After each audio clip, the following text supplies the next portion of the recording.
bienvenida. ¿Qué tal? Muy buenas noches, Carlos. Bueno, pues nos toca tener que seguir hablando, como ya ha visto todo el mundo, más que de Israel, de la ola de antisemitismo que está sembrando este gobierno y que pretende utilizar con un fin político, electoral, personal, y voy a remarcarlo, de dinero porque han creado toda una red de negocios con una narcodictadura, que por cierto hay que recordarlo, la narcodictadura venezolana está en un eje que es Caracas, que podríamos decir Caracas-La Habana, Teherán, Pekín y Moscú.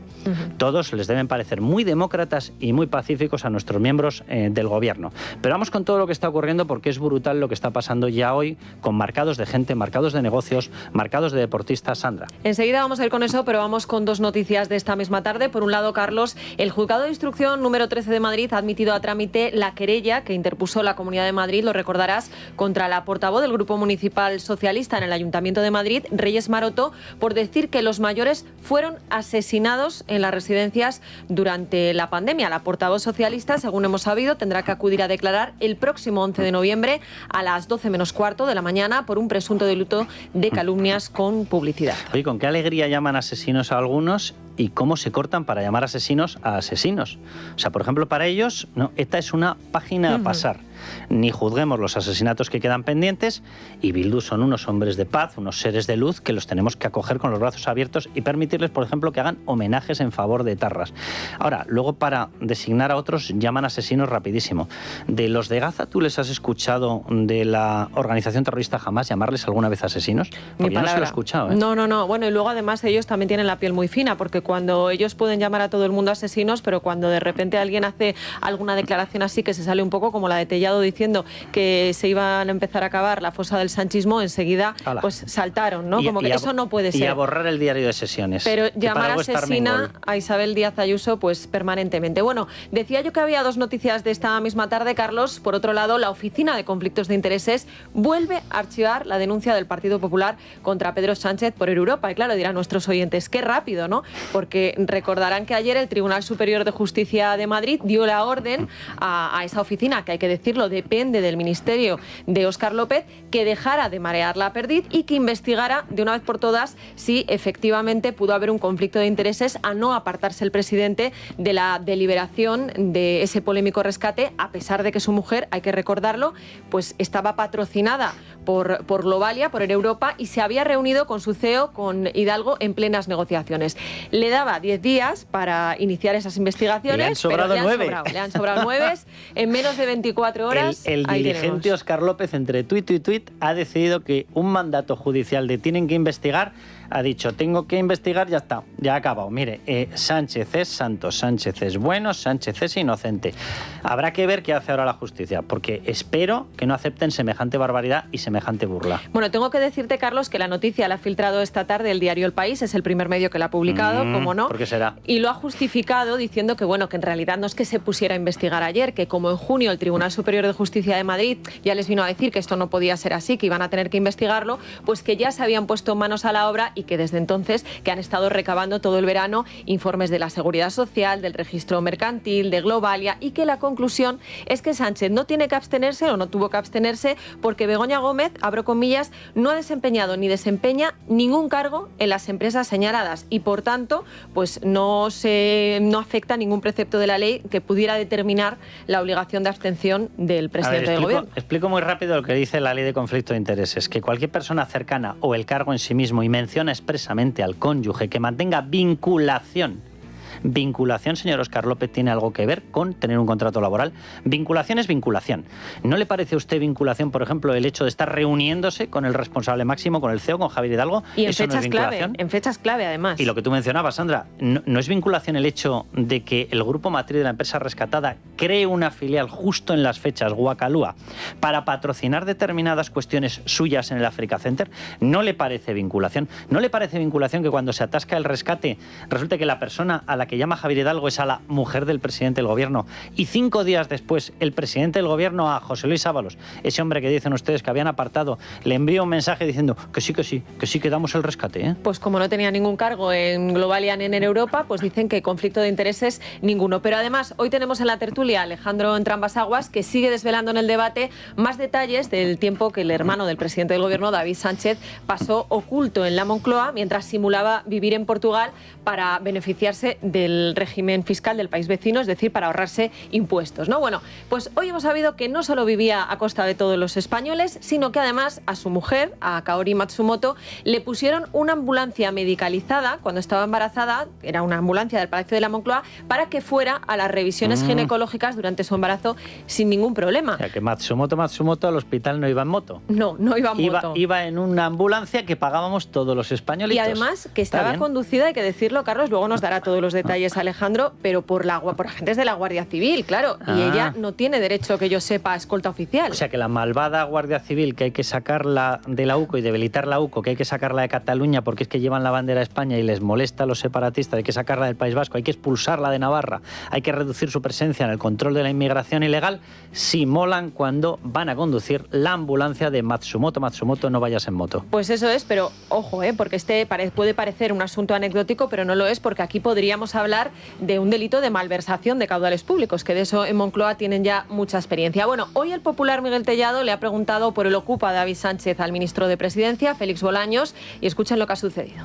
Mire, ahora sabemos que además de centro de negocios, el Palacio de la Moncloa era un centro de acogida para el hermanísimo. Vaya cara la de toda la familia y la de este gobierno. Ya ven, al final ya ha aparecido la oficina de artes escénicas. ¿Sabe dónde estaba? En el Palacio de la Moncloa. Qué pena que el Partido Popular haya traspasado todas las líneas rojas atacando cruelmente a personas honradas que son la familia del presidente del gobierno. Qué pena para lo que han quedado ustedes también. Qué pena. ¿Qué te parece? Qué pena que se rechazara la petición de imputación del juez Peinado contra este señor, contra Félix Bolaños, que era el responsable máximo de la contratación de Cristina Álvarez, esa persona que, de nuevo, pagamos todos los españoles con todos los impuestos, y que Begoña Gómez, mujer del presidente del gobierno, o, como dice Pachi López, presidenta del gobierno, decidió autoasignarse para que le llevara los negocios. De verdad que qué pena, ¿eh? Bueno, esto ha sido en la sesión de control al gobierno, que hoy se ha celebrado, como todos los miércoles, en el Congreso, donde no ha sido el único rifirrafe, tengo que decirte, a cuenta de la corrupción del Partido Socialista. ¿Se acuerdan ustedes de que hace unos días Aldama deslizó que la ministra María Jesús Montero daba administraciones de lotería a dedo a sus amigos? Escuchen. Pone las manos en el fuego por sus colaboradores. Se ha achicharrado las dos. Si cree que no, póngala otra vez. Ahora por el presidente de Loterías, que fue su director general de presupuestos en Andalucía, y diga si no le han adjudicado a algún miembro de la trama alguna administración de loterías. Gracias. Yo me voy a atener a la pregunta que usted me ha hecho. No, es que esto es el reglamento. Claro, como en la sesión de control no estaba previsto que le hiciera esa pregunta exactamente, para otras cosas ellos les da igual, ¿eh? Sacan, por ejemplo, el asunto de Israel cada vez que pueden. Pero ahí, esa pregunta de Bendodo le has cocido. Claro, dice la señora Montero que ella se va a acoger al reglamento. Yo es que estoy recordando una norma que había en Andalucía que la exigía a ella, cuando era la consejera responsable, en aquellas juntas de Andalucía que estaban salpicadas por casos de ERES por todas partes, le exigió que ella reclamara la devolución del dinero de los ERE, 679 millones de euros. En aquel caso, lo de atenerme a las leyes como que no molaba, ¿no? Las normas están para cuando nos interesas. Bueno, y hoy seguimos muy pendientes de Israel, Carlos, y del boicot que algunos quieren extender a todos los ámbitos. Y atención, porque hoy tenemos nuevas muestras de odio antisemita. Por un lado, en la localidad barcelonesa de Sant Cugat del Vallès, lo adelantabas tú antes, una librería infantil llamada Pati de Llibres ha amanecido vandalizada con pintadas en las que se tacha a su dueña de sionista y cómplice del genocidio. La firma es una bandera palestina, pero nadie ha asumido la autoría de esta vandalización. ¿La dueña a qué lo achaca? Pues a que se negó a colocar en el escaparate propaganda a favor pues, de los palestinos, ¿no? Claro, ¿qué ha dicho ella? Oiga, es que yo soy una librería infantil, yo tengo una librería infantil y por tanto yo no tengo que entrar en ningún tema político. De hecho, ha hecho un comunicado en el que decía: yo, Mont Soler, responsable de Pati de Llibres, reafirmo el compromiso de la librería con los libros, la infancia y toda la comunidad. No tengas ninguna duda de que estarán preparando ya un comunicado desde el gobierno diciendo que esto también es una movilización pacífica.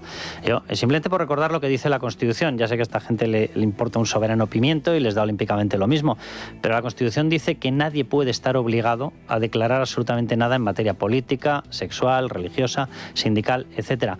Lo que están haciendo, aparte de una ola de antisemitismo, repito, patrocinada directamente por el gobierno, es mafia. Esto es lo que hace la mafia. Si quieres tener tu negocio a salvo, más te vale que o pagues o hagas lo que nosotros te digamos que tienes que hacer. Esto es es la mafia, pura y dura. Aunque claro, teniendo en cuenta que esto lo impulsan los mismos que estaban en un golpe separatista, como para hablarles de delitos, que tienen todo el catálogo entero.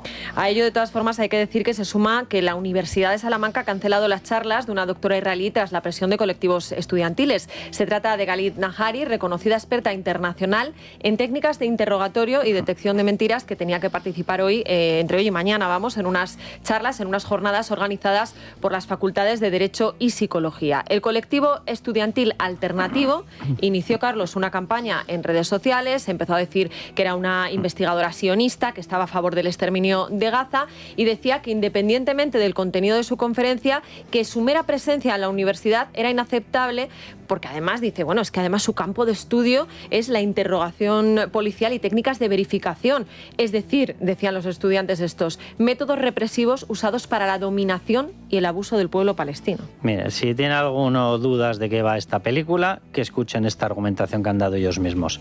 ¿A quién le preocupa un interrogatorio policial y técnicas de detección de mentiras? A los delincuentes, ¿verdad? Vale. ¿A quién le preocupa o quién es capaz de llamar este tipo de cuestiones y hablar de que la policía es represiva? ¿A quién? A quienes no quieren Estado de Derecho. ¿Quién quiere cargarse la libertad religiosa? Quien no quiere Estado de Derecho, quien no quiere libertad. Estos señores que hablan de que la gente que es favorable al exterminio de Palestina, etcétera, ¿alguien se ha fijado en los eslóganes que había el otro día, por ejemplo, en los principales balcones o en las principales casas que tenían casualmente tiro de cámara, es decir, que iban a salir en televisión? ¿Alguien se ha fijado en los eslóganes que estaban puestos? Porque ponía desde el río hasta el mar, Palestina vencerá. El río es el río Jordán, el mar es el mar Mediterráneo. Desde el río Jordán hasta el mar Mediterráneo, Palestina vencerá, significa que aniquilará a todos los judíos. Y esta gente habla de exterminio. Bueno, y luego hablaremos también de ese festival gay que ha pedido que se boicotee el responsable LGTBI del Partido Socialista. Pero mientras el odio a los judíos sigue proliferando en España, en el Congreso de los Diputados siguen enzarzados a cuenta del embargo de armas a Israel. Podemos sigue afeando al Gobierno que no haya aprobado todavía el Real Decreto e incluso ha anunciado una querella por prevaricación contra el Ministerio de Economía por no haberlo hecho todavía. El ministro Carlos Cuerpo ha dicho que lo harán el próximo martes en el Consejo de Ministros y el socialista Patxi López se ha excusado de esta manera. Tú no puedes rescindir contratos si no lo haces técnicamente y jurídicamente bien, porque eso luego tiene consecuencias en multas y en otro tipo de cosas. Y por lo tanto, sí es razonable que dediquemos un tiempo a que esto no tenga ningún fleco por el que se pueda volver atrás la decisión que hemos adoptado entre todos. Lo que pasa es que esto se tendría que haber hecho antes del anuncio, ¿no? Sí, claro. El pequeño problema es que el anuncio se hizo por una persona que es Pedro Sánchez, que estaba pensando en las últimas encuestas, que le daban muy mal, que estaban pensando en que acababa de salir un testigo diciendo que en las saunas y prostíbulos de la familia de su mujer, de la que vivieron los dos, había menores prostituidos, que estaba pensando en que, claro, estaban apareciendo las noticias de que él tenía cobijado en Moncloa a su hermano para que no pagara impuestos, que estaba saliendo una nueva red que casualmente tiene una conexión final con República Dominicana del dinero de las obras presuntamente amañadas. Y claro, tanto pensar, no le dio tiempo a pensar que a lo mejor nos cargamos todos los sistemas de lucha contra el crimen organizado, antiyihadismo y de defensa de España, porque dependen en un 70-80% de Israel. Bueno, hoy además el diario ABC aseguraba que la resistencia de Robles, la ministra de Defensa, es lo que estaba retrasando el embargo de armas a Israel, pero ella lo niega. Quiero alejar cualquier duda, puesto que he visto hoy titulares que el Ministerio de Defensa no tiene ninguna objeción que hacer.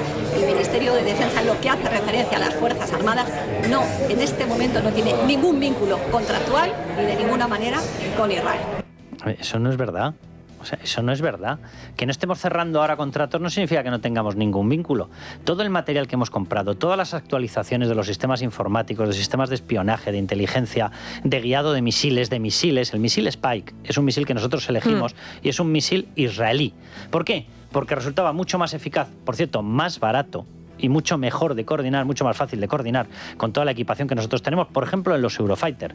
Bueno, pues todo ese material que nosotros compramos, que hemos comprado en el pasado, todo tiene que seguir siendo actualizado, todo necesita recambios, y si no tienes la venia de Israel, te quedas con el material en un taller metido ahí y te sirve, pues no sé, para colgarle determinadas bolitas el día de Navidad. Para eso nos va a servir. Entonces, ¿cómo que no mantenemos ningún vínculo con Israel? Luego hablaremos precisamente de eso, de todas las cosas que están en riesgo con este conflicto abierto por el Gobierno. Además, hoy, Carlos, la Comisión Europea ha aprobado su plan para suspender el acuerdo comercial entre ambos territorios, pero solo parcialmente. Quiere elevar los aranceles sobre una parte de las exportaciones israelíes, sobre el 37% de las mismas, y esto supondría en torno a 227 millones de euros al año. En todo caso, hay que decir que esto no es automático, es decir, esto es un plan. Ahora tiene que recibir el visto bueno de todos los países, se necesita una mayoría cualificada y a nadie se le escapan las reticencias de Alemania, Austria o incluso Italia. Así que es poco probable que salga adelante, pero en todo caso, como digo, de momento es un plan, no una medida que esté aprobada.